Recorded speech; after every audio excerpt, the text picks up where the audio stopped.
pada ikhwan dan akhwat yang dirahmati Allah Subhanahu wa taala. Pada kesempatan kali ini kita akan bahas pintu-pintu riya yang samar ya. Yang saya beri judul pembahasan kita dengan riya terselubung ya.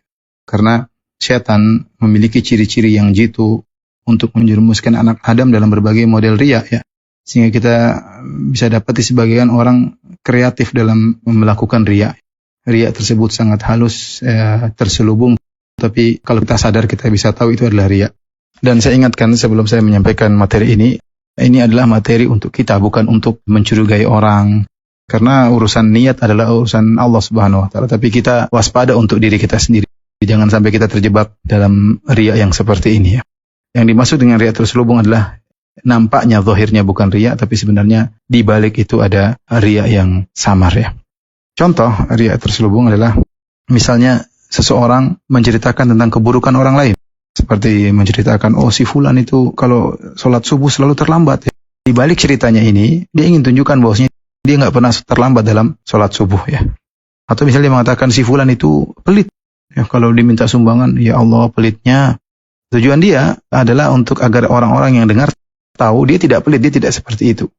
Intinya dia merendahkan orang lain, sehingga dipahami dari perkataan tersebut dia tidak seperti orang tersebut. Dan Ibnu Taimiyah rahimahullah pernah menyampaikan tentang bahayanya riya seperti ini. Ini adalah menggabungkan dua dosa. Dosa pertama adalah riya, dosa kedua adalah ghibah. Dia menggibah orang lain dan dia juga riya. Tentunya tidak semua orang yang menggibah maksudnya riya. Ini kita bicara untuk kita ya ikhwan dan akhwat, ibu-ibu, bapak-bapak, bukan untuk menuduh orang lain, tetapi untuk kita. Hati-hati, setan bisa menjebak kita dalam riya yang terselubung tanpa kita sadari. Kita ingin orang memuji kita dengan cara kita merendahkan orang lain. Ini contoh pertama tentang riya terselubung ya. Contoh yang kedua tentang riya terselubung yaitu seorang menceritakan nikmat-nikmat yang Allah berikan kepada dia ya. Dan itu sebenarnya tidak mengapa ya. Allah mengatakan amma bi ni'mati rabbika fahaddits.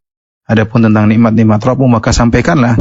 Karena manusia suka lupa sehingga terkadang dia perlu menyebut-nyebutkan kenikmatan yang dia rasakan agar dia sendiri ingat. Atau dalam rangka agar memotivasi orang lain.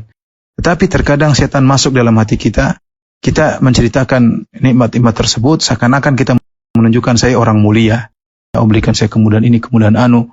Bukan untuk bersyukur, tapi untuk angkuh, untuk pamer bahwasanya saya adalah seorang yang soleh, dimudahkan dalam urusan-urusan ya. Seandainya kita ungkapkan nikmat-nikmat tersebut dalam rangka bersyukur, terus semakin merendahkan diri kita kepada Allah, kita ini bukan siapa-siapa. Kalau Allah tidak tolong kita tidak bisa apa-apa, tentu itu baik.